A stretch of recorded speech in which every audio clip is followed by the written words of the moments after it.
The broadcast is now starting. All attendees are in listen-only mode. Good afternoon, ladies and gentlemen. Welcome to TechGig webinar series, our endeavor to empower techies. We believe that sharing of knowledge is the key to enhance our skills and grow us as professionals. With this principle in mind, we have initiated a series of webinars conducted by industry experts to give you all a crisp insight of various domains. The topic of today's session is Cloud Enable Your Game, Computation and Matchmaking. And our guest speaker today is Ujjwal Kumar. He is the Technical Evangelist with Microsoft Corporation India. In the current role, he assists startups, partner organizations, and enterprises with adoption of latest platforms and technologies. He focuses on games and app development targeting Windows Phone, Windows, and Azure platforms. Prior to this, he worked as partner consultant and development platforms worldwide, specialization lead at Microsoft India. In the past, he has extensively worked on game development and image processing. He is the founder of a very active community, India Gamers Community. He is also a reviewer of upcoming book, Learning Cockles to the Game Development for packed publication, expected in later half of 2014. Additionally, he has authored 11 Think Week papers on various topics including gamification, cloud computing, etc., and received comments from leaders like Bill Gates, Rico Malvar. So without further delay, I introduce you all to our guest speaker. Over to you, Ujjwal. Thanks, Aradhana. So this is Ujjwal from Microsoft, and thanks for the introduction. I would like to welcome all the attendees today for the second session on Cloud Enable Your Game, part 2, which is mostly about compute and matchmaking. And the core focus is going to be on Microsoft Azure side, wherein I'm going to talk about how you can use the compute power on the cloud. And this talk is about 45 minutes and then 45 to 50 minutes, and then we'll have another 5 to 10 minutes for Q&A. So if you have any questions, please feel free to ping your questions, and I'll take it up at the end of this talk. So quickly going to talk about two things today. The main agenda is about the Microsoft Azure virtual machine, and I'm also going to talk about the game development using cloud services. So these two topics core, and I'm also in these topics I'll go ahead and talk about some of the scenarios in terms of how you can provision the virtual machine, how you can port your images, what is the availability, different scenarios. Before I jump start and talk about that, I quickly want to talk about give a brief to talk about the usage pattern. So there are different usage patterns from compute perspective. We see sometimes scenario where on or off scenario, wherein we see compute to happen for certain time period, and then there is some period of inactivity, and then certain time, again it goes on. There are certain scenarios where we have unpredictable burst scenario, wherein you can see that at given point of time, the usage is constant. However, at certain point of time post that, there is a burst, it goes up to a peak level and then it goes down and then stagnant. And then we see also another pattern like predictable bursting, which is around a specific time period wherein we see a good amount of usage and then it goes down during certain time frame, then again it goes off. So it's a periodic bursting, and then we also see something wherein growing fast. Now in gaming scenarios, we mostly will find a pattern post the game is there on the store and being used in the cloud for quite some time. Initially we'll see on and off kind of scenario, which will later on switch to probably unpredictable, and then we'll probably have a predictable bursting kind of scenario. So we'll look upon all of this. Now we need to know and how much capacity would you need and on a given particular day, right? From like I've made a calendar here, so Sunday to Saturday again for a week. What is the capacity needed for you, and then how you can take it up further? And the second thing is also in terms of how much you can save in a given point of time for a week, and then slowly for a month annually. right? So this is something which is important and interesting. So let me quickly give a brief about what exactly is compute if you're new to the platform. If you already understand the platform, that's great. We will have a look at it. I mean, in further couple of minutes from down the line, we'll also talk in detail about it. But let me just give you a quick brief in terms of what exactly we'll be doing about. So when you talk about compute, so Microsoft Azure, now earlier it was used to call Windows Azure, now we have changed the name to Microsoft Azure. And when you look at the compute perspective, Microsoft Azure compute provides two functionality, and the first functionality is to build, host, and manage applications, right? And the second one is around virtualization of computation with application scalability. Now this is what compute provides, especially Microsoft Compute. And when you look at what it means to today's developers and IT professionals, so you will want to know the size of the virtual machine doing the compute, and you would also want to determine the amount of compute capacity you will need, which I have just mentioned from the usage patterns in the slide. The second thing you will also need to know about is the Windows Azure platform and how the manages, how you can manage the virtual machines on the platform. And third, is what you would need to understand the automated services and the management which is provided by Microsoft Azure. So these are the three important things from the software development side, and all the two things which I talked about from the cloud computing and the compute perspective. Now, there are two things which we can work on. As I said, today we'll be talking about virtual machines. So we play in two different roles. So we have three different scenarios. Let me just go ahead and talk about it in here. So we actually talk in three different levels when we talk about cloud computing, and of course there is one more, but the core three are infrastructure as a service, platform as a service, and software as a service. Now, when we look at infrastructure and platform as a service, these are the two things or two scenarios where we'll be playing more role. I've given some examples like, infrastructure as a service, we usually host virtual machines wherein different types of virtual machines are available for you to work on. And then, of course, if you're building something using a service like a cloud service, you'll be using web and worker roles. And then Office 365 is an example of software as a service scenario.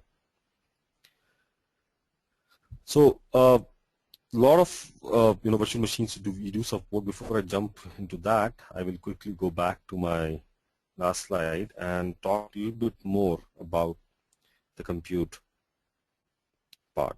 So in the cloud, of course, we can do on-demand self-service hosting. We can also do ubiquitous network access if required, and a lot of elasticity, in fact rapid elasticity is available, and we all measure these services with pay-per-use scenario.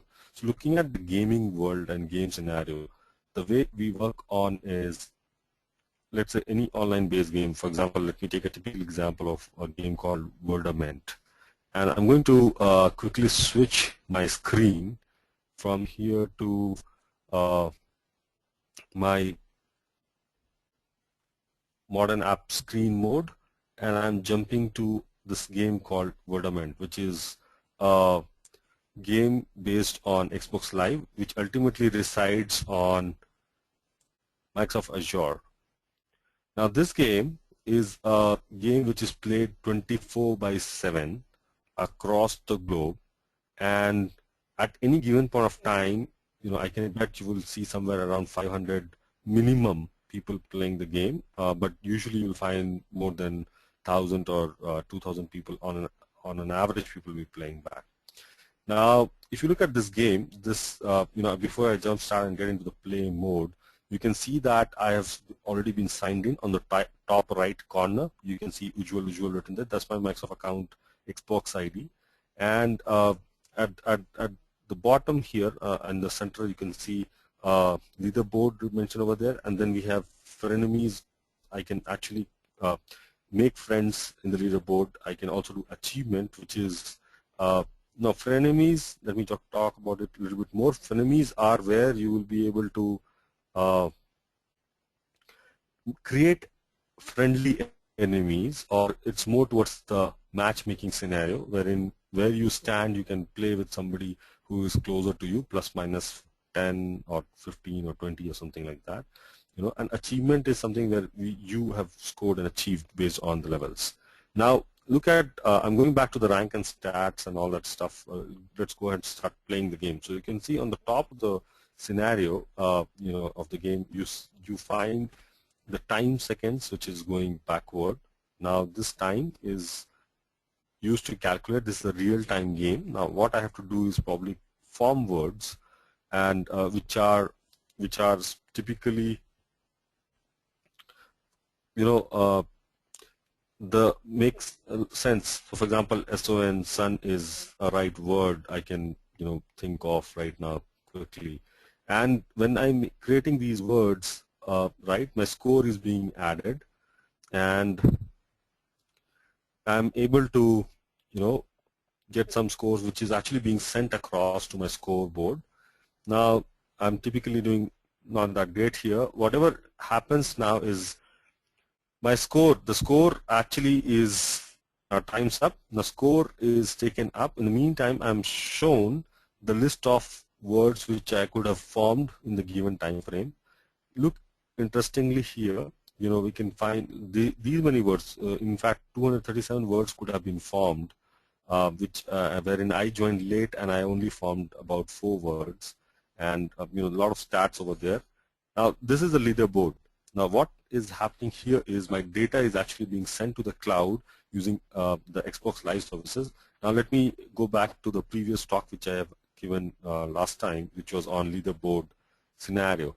And if you review that talk, I have actually done a demo towards getting a leaderboard using Azure mobile services. The same thing happens here, in fact, and once my leaderboard is created, I can look at my score, and I can compare myself with the folks who are playing on the store, the same game at the same point of time, and do matchmaking. Now all of this relies on this cloud computing service, which is relying on the cloud. There's another quick example which I want to give and talk about quickly from Azure perspective, which is Titanfall.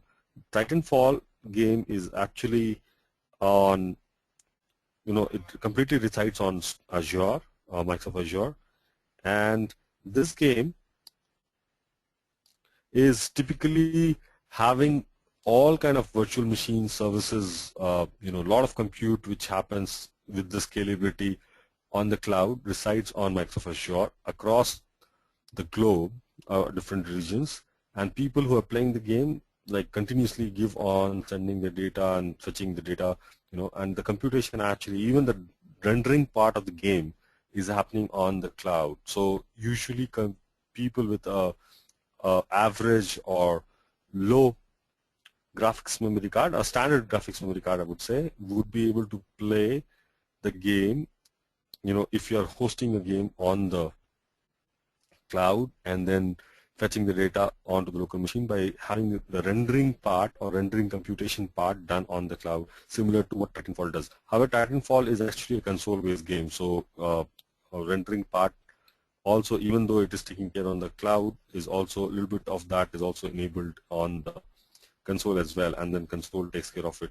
However, for the store-based games like a mobile game, like a phone game, or games across the platform, you can easily do all of this through the cloud part. So I'm going to go ahead and switch back to my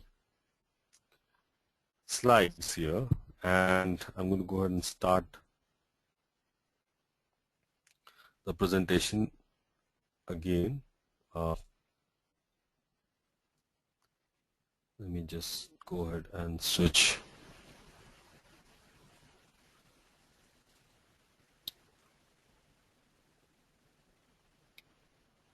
Alright, so I'm going to go ahead and start the slides again, and going to talk about the virtual machines now. So been mentioning about two things, the virtual machine and the cloud service. Now virtual machine, as I said earlier, is part of the infrastructure as a service module, and you can have typically multiple roles available in that. So when we talk about cloud provisioning, we can get started with the management portal, the scripting, and the REST-based APIs. and you can select a lot of images from the virtual machines. Now to do this, I would rather go ahead and show you the demo than the slide deck. So I'm going to go ahead and switch back to my desktop mode, and here I am. So I hope this is visible to all of you. This is my Azure Management Portal, and here you can see I have my cloud based platform where I'm going to go ahead and show you how you can create a virtual machine and run some some services over there, so on. So let's just get started. So when you say create virtual machine, you have an option here, or you can also click at the bottom and say create new. And then under compute, you can see there are 4 options available to you: website, virtual machine, mobile services, and cloud service. Now I'm talking about virtual machine. We'll get back to the cloud service a little later. Now let's say quick create. When I hit quick create, I need to give a DNS name, which is going to be replicated with my app name, cloud app name. So let's say I'm just going to go ahead and give test game 1, and it will go ahead and check the availability of the server. Now there are multiple images available to you, which is now here I'm taking a quick create. I want to create a Windows based server. I will go back and quickly say, before I go ahead and provision, maybe I'll create this provision first and then we'll go back. So here we have standard and basic options. You can choose the core as per requirement. Now to look at a typical small game, like a Wonderment kind of scenario, we typically have seen that when from India perspective, when we are in a global time zone, in a, let's say, towards evening, wherein everybody is around, US folks are in the morning time, we are actually towards the evening, and UK is towards the evening as well, like 5 hours ahead of us, behind us. So in that scenario, during that time frame, we see like a lot of people actually play that game more often. So when I was talking about this periodic computation part, we see that those many that's the actual time frame where you would see. So we can actually handle all of this at the virtual machine level as well, in terms of how many cores at what point of time probably would be used. Let's say as of now we want to go ahead with the standard one, and then this is where I'm going to go ahead and create a virtual machine on my site. So we definitely need to remember the ID and password. Let's say I'm just giving a name. You should give appropriate name for sure, and it needs to meet the criteria. In terms of the number of characters, just to make sure it is, and number and what you're going to use in this. So of course, and then it goes ahead and match and confirm, and then you have an option. Where do you want to choose which region do you want to actually create the virtual machine? So it's best that you use a region which is closer to yourself or your customers in that scenario, for that matter. So, but let me also mention that it is replicated and it's all redundantly available to you, so no need to worry about it. But it's a highly recommended scenario that you use this in a region which is close to you, so close affinity group. And then we say create. So it will go ahead and start creating virtual machine. It will take some time to create that, not very long, but it will go ahead and create me a virtual machine. We'll go back and use this little later. I quickly want to show you one more thing. So I actually created a new one. If you want to use an existing one, let's say you're creating something from Windows which is already created. Now there are two things. If you're creating a new one, you absolutely know there's nothing there. You're starting from scratch, and typically you can start building from scratch on this and work on scenarios which you want to handle. Like you can install the softwares, even for the development and testing purpose you can use it. Now with the services which is already created, this is the gallery. So this is something wherein services the virtual machines are already created, and you can go ahead and use them as per your requirement. So just wanted to show you here, we have like from Windows perspective, we have a lot of Windows Server which is provisioned already there. From Microsoft side, you can look at it. These are services.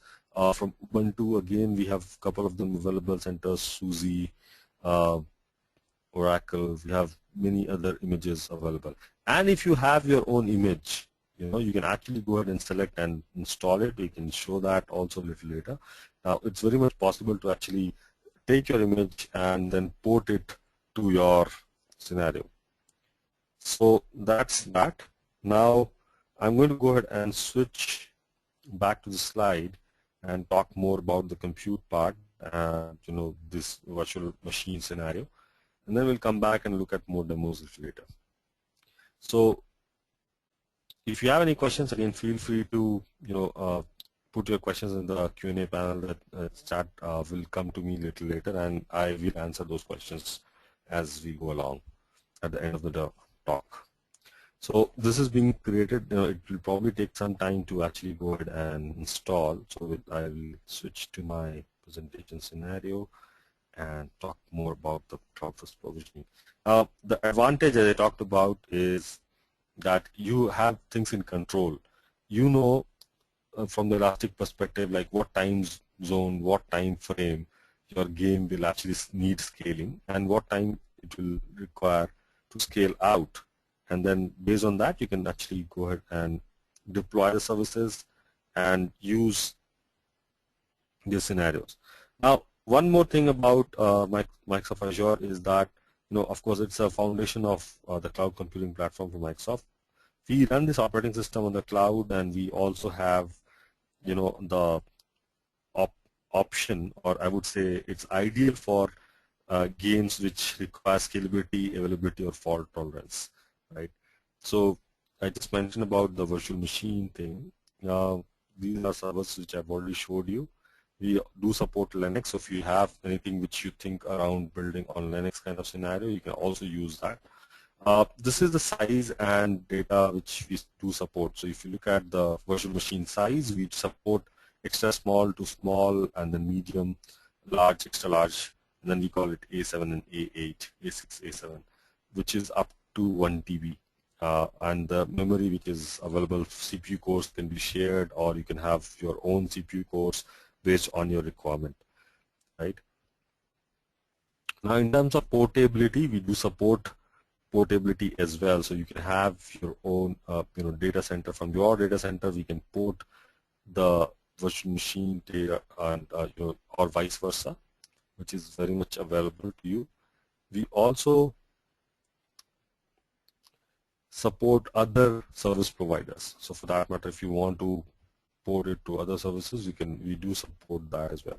Now, before I jump to cloud services, I also wanted to talk about a little bit more from the hardware side. So hosted application server and the necessary storage and networking and all your integration infrastructure for building and running apps or games on this specifically. You can use the large pool of this commodity hardware which you've talked about, and you can also upgrade or downgrade as per your requirement. Now, coming to the high-scale application, infrastructure type. So what all you need? You would need, a scenario wherein you would have an intelligent network load balancer. You would need something like a web application, web server or an application server. You would need a stateless worker machine, which probably will have async activation, and you need, of course, from the services side, you would need a couple of things in terms of the RDBMS, probably file system, key value pair management. Those things definitely would need. Now, when I talk about stateless, I mean, that we do not hold state between the client requests. And stateless also means that simply load balancing work can take place. No need to, wait for a sticky session to happen. And typically, when we look at this scenario, when Microsoft Azure provides us with platform as a service, when I'm talking about platform, now I'm switching to the cloud service mode, and I'm talking about roles and instances here. So we can do a cloud service management, we can do configuration, security, networking, and of course corresponding collaboration as well here. So let me talk about a little bit more in terms of these roles and boundary. So we have two types of role which support, web role and worker role. And I'm going to talk about all of this in more details. So let's have a look into it. So, first let me talk about what does the computing, who does the computing, and these roles which I've been talking about. So web role is, it uses the full IIS by default, and it allows for multiple sites, applications, and virtual directories and binding, and we can fully write scripts on top of it, so it's fully scriptable. When you talk about the web role, from the admin side, we can actually also perform short or unattended setups and role startups, and we can also do configuration on a web server role, actually Windows role such as IIS, and we do not need to survive an OS upgrade. It's fine. I mean, we also do not need to look at the scripts which is allowed for inclusion of scripts on automation and configuration of roles. However, this admin role, it does depend on the hardware failure. So if there is a hardware failure, it does not survive. So we need to be careful. We need to have multiple backup around that. Now, when you look at the VM role of virtual machine role, now developer has full control over the operating system image using the virtual machine role, and we have the ability to upload our own customized version of enterprise images.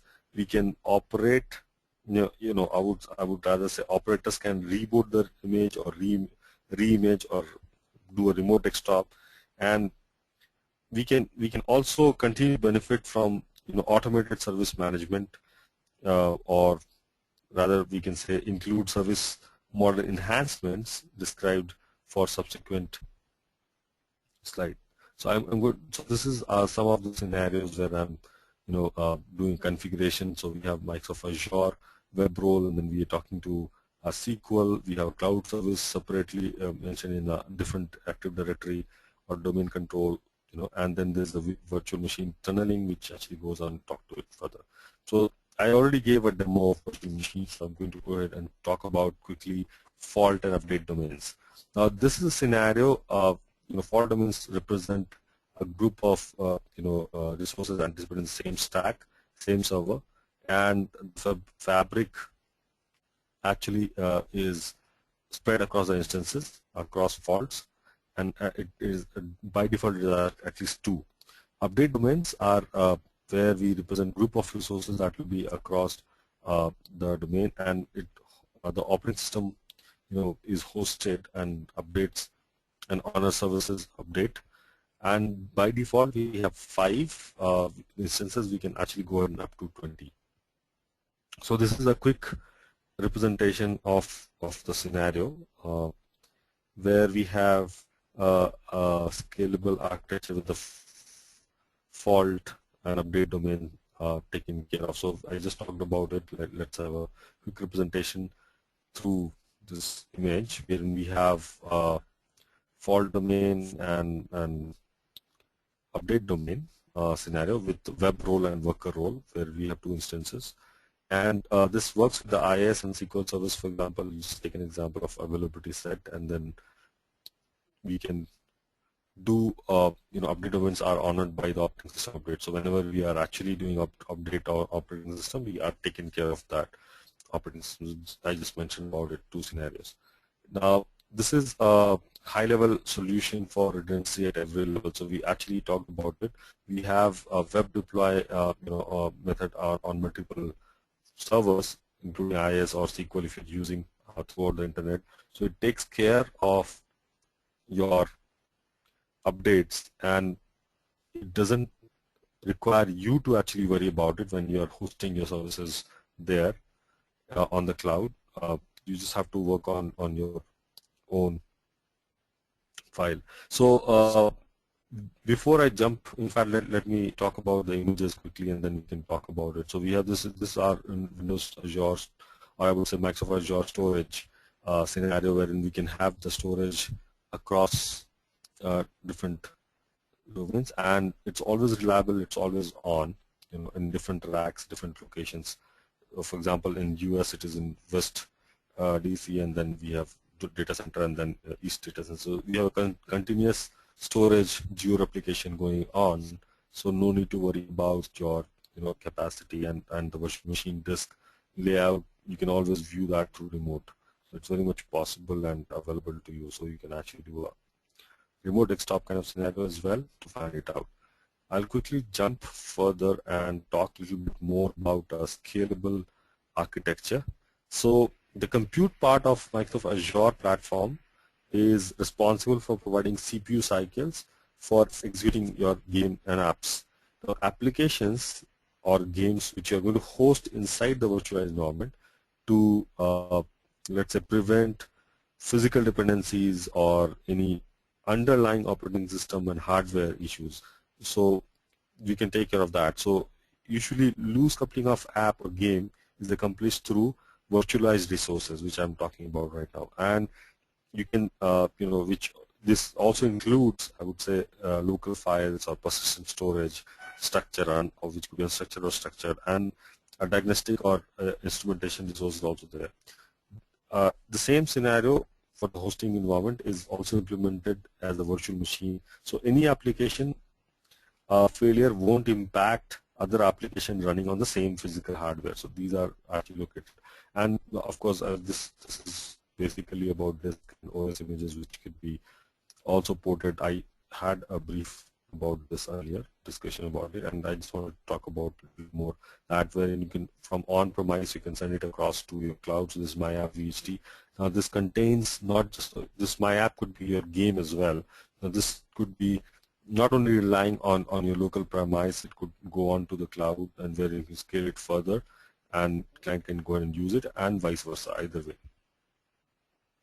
So you can upload your VHT, you can download and work on it. So you can boot and then customize your virtual hard disk, and then generalize, capture, and pass on different images on top of it. So scenarios, like when we talk about Microsoft Azure Virtual Network, we have Active Directory, virtual machine, VPN tunnel, SQL is can be connected from there. You have file system, which can be connected to distributed file system scenario. Web role or web services where you can do Xcopy or overcopy for deployment, and then we can definitely go ahead and connect to our whole cloud service solution from location. We can, of course, work on any of these scenarios, automation or virtual network. Now, I want to talk about one quick thing: games or apps which you're going to deploy in Microsoft Azure platform as a package of role and associated executable code and resources. Any of these role, or maybe I could say an Azure role, will describe the characteristics of the hosting environment declaratively. So when we deploy an application and it is activated, Microsoft Azure provisions the environment and passes the service model and selects the pre-configured virtual machine image based on the role type, and then copy the application bits to the virtual machine and boots the machine and starts the necessary application services. So it is something where something like you upload the XML file, talk to the web role, then we have the write request from the web role, we talk to storage, or you put it in the queue where you have multiple messages in the queue, and then that goes on. The worker role actually reads from the storage and then goes ahead, or probably it reads from your queue as well, either way, and writes to the table, which is up there. So I will come back to the roles. In fact, when you go back and talk about the cloud service, which is where we are right now, I'll talk about that in more detail. So I mentioned about web role and worker roles. I've been talking about it for quite some time now. So let's talk about the service package here. You can provision different roles, deploy the code across the network, which I just mentioned. here you have multiple, let's say, I would say in the most basic form, right? A hosted Microsoft Azure service is a .NET application running inside a virtual machine. So when you look at the Microsoft Azure platform provides, when you look at the Azure platform, I would say it provides a hosted application server and a necessary storage and networking integration infrastructure for provisioning and running these applications. Now, when we talked about matchmaking scenario, which I talked about the games, and let's say you can talk about some scenarios where you have to run some algorithm to find a win-lose situation in the game or a condition in the game, wherein you have to compute further and identify, where or who is playing at what level, and is the person meeting the scenario or not? Is the person actually going to go ahead and meet the terms of winning condition?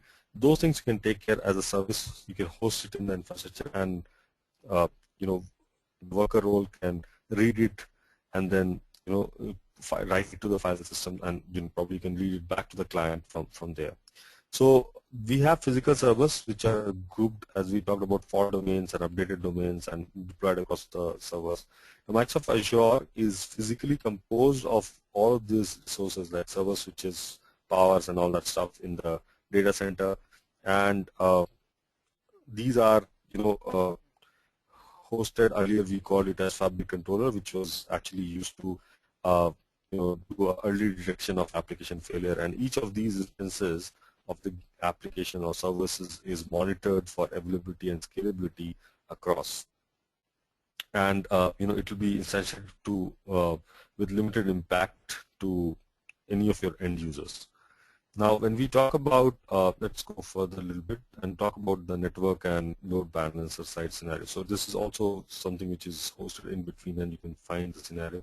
If there is any scenario when we have to turn off or turn on, this is again taken care of from the network load balancer side. So again, you don't have to worry much about it, and this is taken care of from there. Now, in terms of the cloud service, what exactly in it? So it's a container of platform as a service and or infrastructure service in the virtual machine instance. It provides both them together for you, and this is what I've mentioned. What you can run Windows or any other things which you have talked about, any other server. Choice of language, again, we provide a lot of choice for you. It varies from C++, C#, VB, .NET to Java, PHP, Node.js, Python, and so on. And of course, we have choice of framework as well, so you can choose Rails, .NET, Express.js, and so on and so forth. Now, in terms of roles that are defined for hosted service, we talk about the virtual machine roles, which is communication endpoints, local storage, and at the runtime, you can look at these roles. So we have this hosted service roles across. I talked about fault domains, so we do provide 99.9995% uptime guarantee, and the role instances are isolated by fault domain. Now, I talked about upgrade domains earlier also. Now, a little bit more about it. Logic. So upgrade domains are basically logic unit which determines how a particular service will be upgraded. Right? I mentioned about it already that 5 and up to 20 is supported.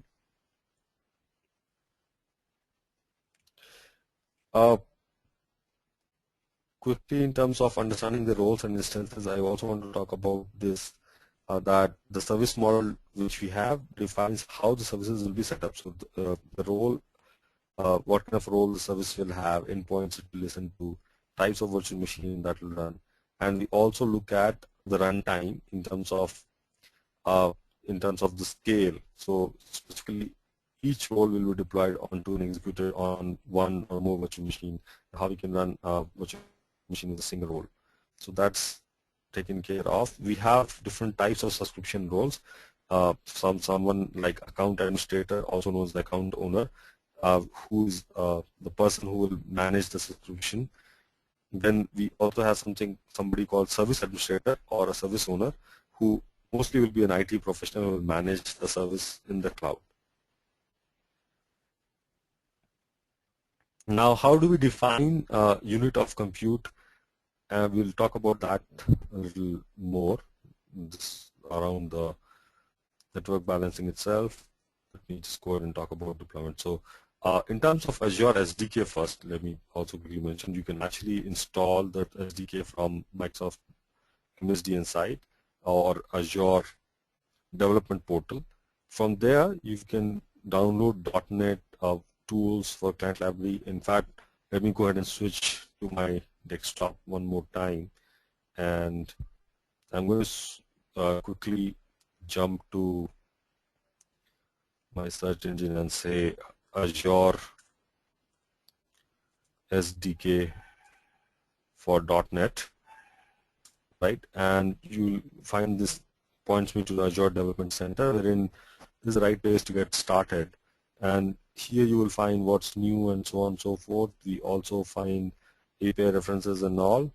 If you go a little bit further down, you find in compute how you can create or deploy a website into Visual Studio. So a lot of things in terms of hands-on, you will find it in here.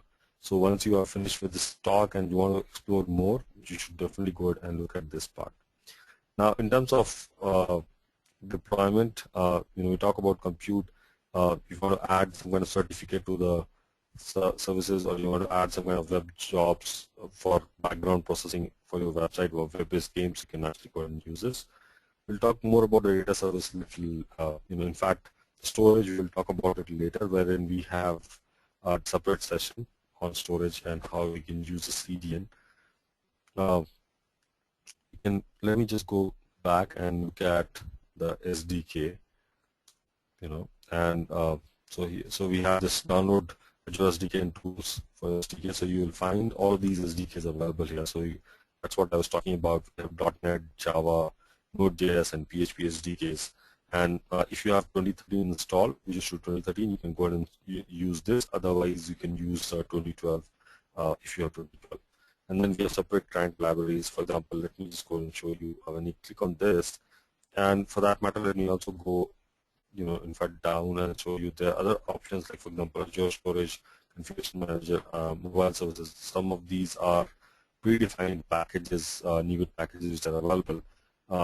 When I go a little further down, I can see, we have options for Python, Ruby, and for mobile, we do support iOS and Android as well. In fact, the media services also support, iOS SDK and Java for Android and so on and so forth. So you have multiple things which you can go and install and download and test it. Now, coming to how a unit of compute is defined. So equivalent compute capacity of 1.6 gigahertz processor on a 64-bit platform we take care of. So when you look at extra small, we say it's about 1 gigahertz low input output and 20 GB memory and 768 GB of storage.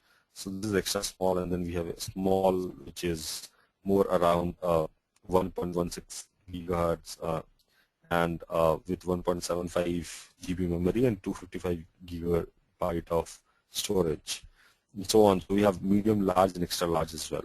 So how do you determine which kind of virtual machine you need? So we have something called Azure Compute, and there's a calculator available for you which will enable you to look at the scenario. So I'm going to go ahead and use the same portal to talk a little bit more about it. So when you look at the pricing details, you can, from the compute side,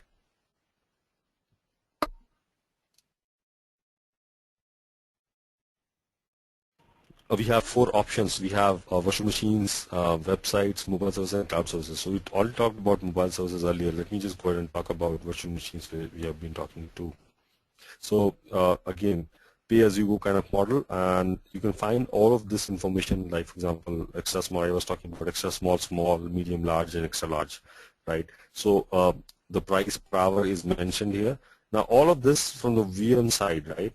But if let's say you want to look at the service side, in terms of how much you will end up paying if you're using a certain service on the cloud, on Azure. So we have all of that available here. So if you look at website, just websites, you can find the compute information here.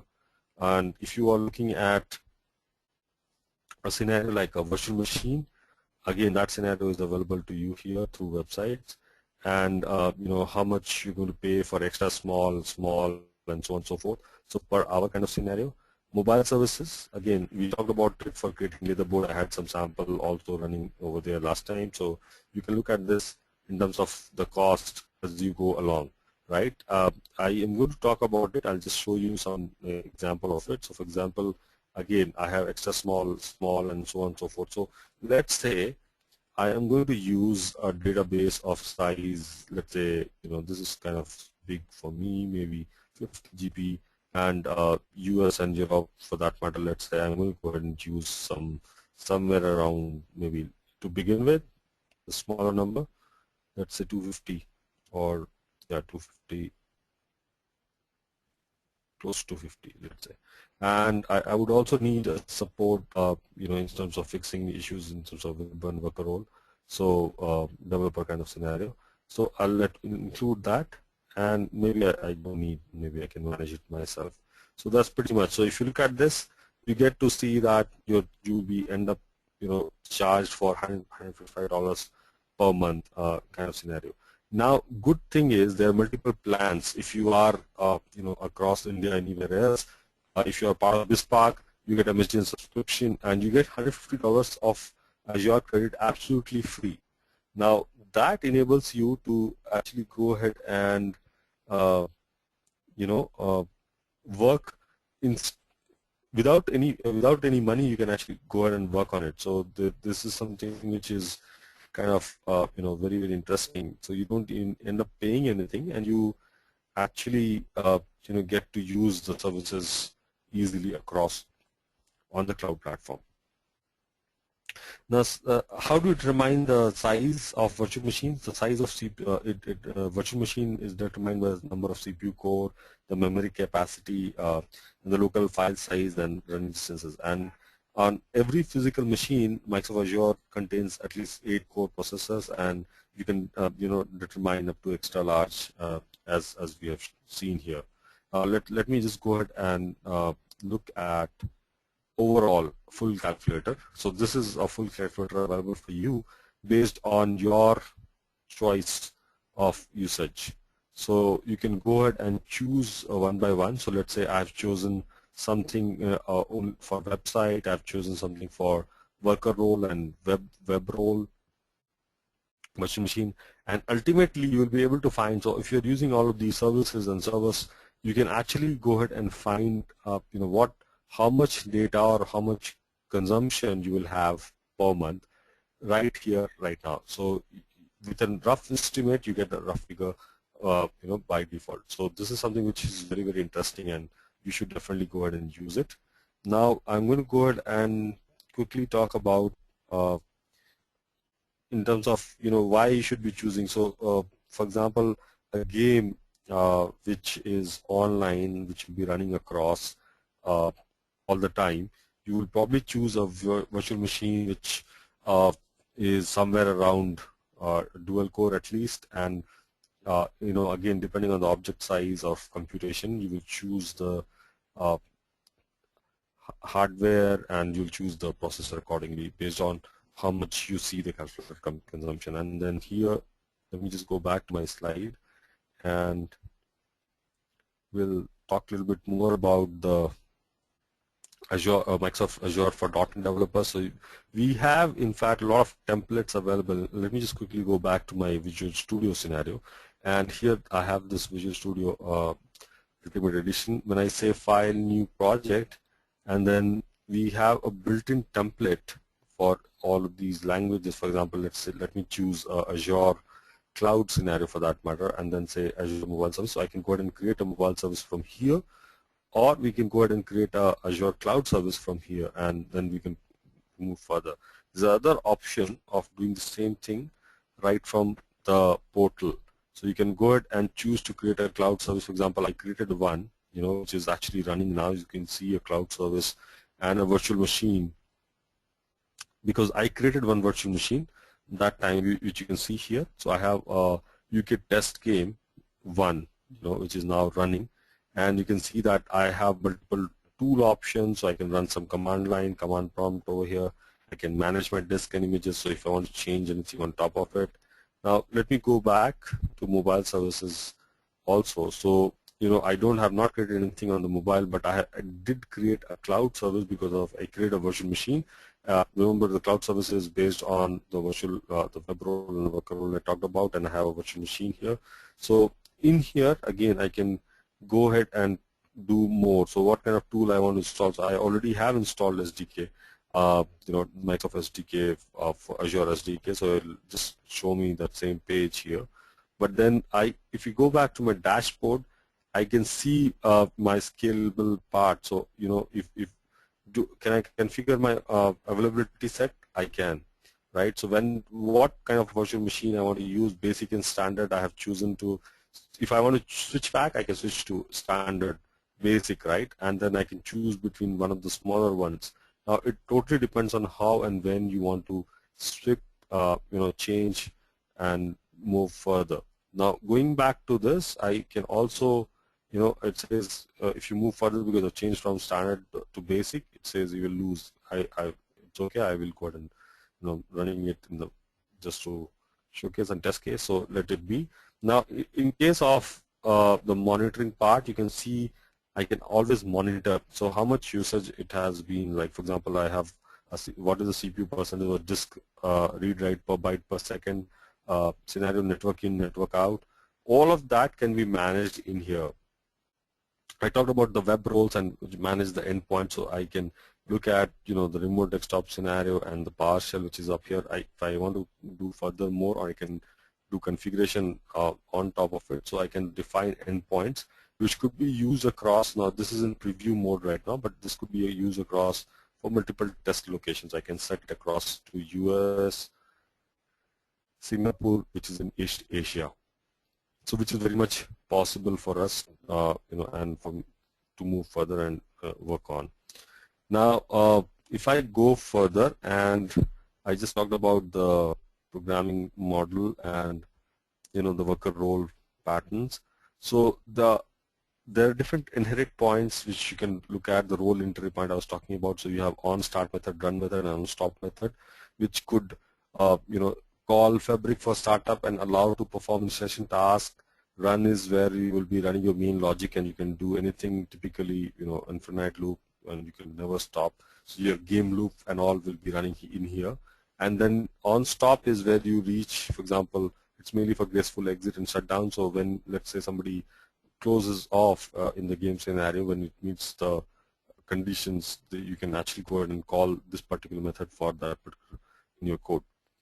Role lifecycle, again, we have this Fabric call which starts from on start, run, stop, which we talked about. So we have events and status in between. So events are like for status check, we have different three status, which is busy, ready, and busy. So you can call the request, and it could be routed across as per requirement. Already talked about this. I'm going to go ahead and skip these two which we have talked about. Quickly want to talk about the service definition. So you can describe the shape of your Microsoft Azure service through probably you can define the role, you can use the port, certification, startup task, and so on. So service definition can be in the XML file, and just where I have mentioned about, like for example, startup enable command. So you can just say any elevated for admin or simple, and so on and so forth. So it's a simple example of that. And in terms of service configuration, again, you can actually do scalability, through config settings, and you can also add virtual machines. This is another one for the service configuration, wherein I'm setting the diagnostic. I'm adding a diagnostic to it, and I'm also able to add some Azure plugins for remote access, which I want to enable and set it true. Then I'm adding the username for whom it is being enabled, and so on and so forth. So that's also available. And then we have custom role entry points, which is also available. Now this is not just limited to .NET code. You can run it for other scenarios as well.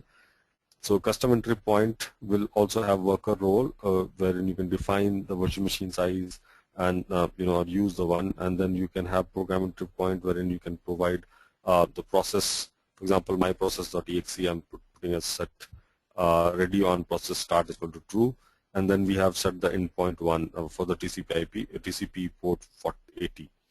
This works probably easy for me. And then there are different ways you can choose the virtual machine. We talked about it. I'm just switching because I want to talk a little bit more, in fact give time. So storage is something which we'll be covering in the next talk on Monday. So I'm going to switch to management and monitoring part quickly, and then we'll take questions. So in terms of building your application, you have an option of staging and production. So you can actually put all your stuff in the staging part, and you will not be charged for staging scenario. So you will only be charged when you move your VMs to your production mode, which is really good. So you save money. You can actually test out at the staging part, and then when you put on production, you pay whatever you use for, right? So that's something which is pretty good. And in terms of the diagnostic part, again, we have different instances, role-based instances, and you can look at the stats. You can configure the monitor. So what is the start time, when or remotely anytime you can work on, or configuration in terms of how much data you're going to store and use for the storage. All of that you can take care of. And of course, you can also monitor the buffer data. So I talked about this. In fact, I have showed you.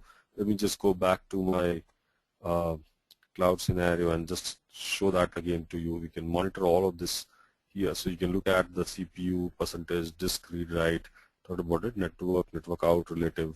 I can also look at the endpoint. So this is something which has been set already, but you can, through the XML, you can go ahead and change. You can also edit it from here right away. So you have option of editing. So what kind of thing you want to edit here, right? PowerShell, SSH, or IMAP. All of this, you can look at the endpoint and then go ahead and edit accordingly, right? So that's very much available to you. Now I'm going to go ahead and switch to summary, and then let you ask questions if you have any. So quickly, we discussed about roles, instances, and availability. We talked about the development and configuration, and we talked about management and monitoring. Now, the idea of this talk was to give you perspective in terms of where and how you can go ahead and use Azure, Microsoft Azure, and the cloud computing services. So there are two things which I would like to conclude. One is you can have virtual machines based on your requirement to host platform, use platform as a service and host your cloud services separately as a cloud platform on the cloud as a cloud service. So for example, the two things I talked about, IaaS and PaaS. IaaS, you can host your whole program, operating system, and Visual Studio, and so on and so forth, whatever you want to for development side on a virtual machine, and share it across to developers. Once you are done, you can also use the same thing for testing. And once you are done with that as well, you can actually use the same configuration, and deploy it to a production stage from staging scenario, and give the entry points, and then use the cloud service to take further control of your application for compute. So we have talked about these two scenarios. Now I'm going to go ahead and take questions if you have any. And thanks again for your patience and asking questions, listening to me. So if you have any further questions, please feel free to put it in here. Yes, Ujjwal, due to time constraint, I have to request you to take the unanswered questions offline, which I will share with you through email. So if you would like to take few questions before we end the session today, you would be able to see the questions in your question doc.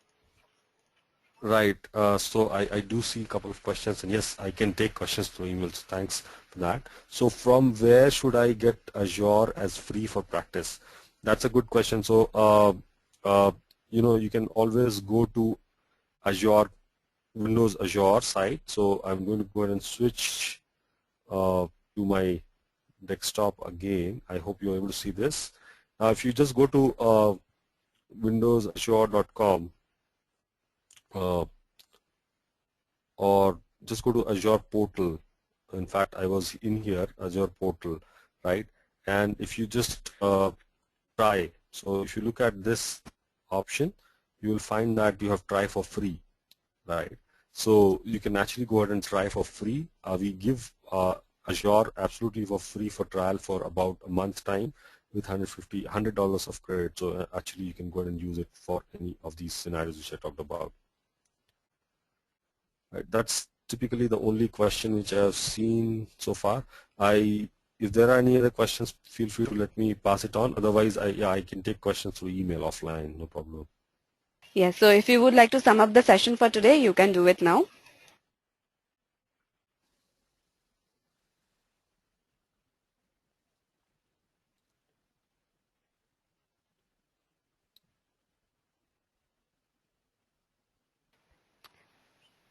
Ujjwal, if you would like to sum up the session for today, you can do it now. Yep. So sure. I mean, we talked about the cloud services in terms of enabling uh, developers to build a scalable game across, and we talked about virtual machine and cloud services, and I've shown how we can scale up. We took to the portal wherein we looked upon images and how we have created one virtual machine for that matter on Windows Server 2012. We looked upon what all options are available for monitoring, how we can calculate the price and upfront of our usage. And we talked about web roles and worker roles in terms of how you can consume to enable scalability. So thanks again for listening, and we will have another talk on storage typically in content data network in our next talk. So thanks a lot for attending. Thank you. And I'm really thankful to our guest speaker today for conducting this wonderful webinar. It was indeed a great session. I would also like to thank all our participants for making this webinar a success. The recording of the webinar will be available on techgig.com by tomorrow. Thank you all for joining us today. Thank you, Ujjwal, for taking the time out and having us. I hope you have a great evening ahead. Yep, thanks. Thanks to you as well. Thank you. I'll close the session now. Bye-bye. Yep, bye-bye.